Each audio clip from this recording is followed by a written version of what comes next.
You are having trouble keeping track of when you do your decreases and increases for the little ruffle things.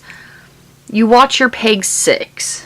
What you actually watch are these stitches behind it. I want to get in real close so you can see this. Where are we at? Right here. Okay, as you notice, this one, we're looking at this loop right here on the top. We go down, we got 1, 2, 3. We go to this third one. If you look at this third one, I'm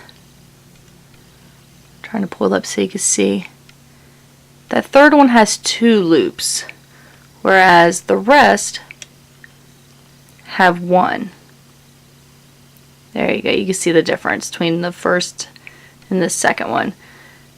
We count 1 from the one that has the double loops. That's 1, 2, 3. So we need to do one more row before we do our next ruffle.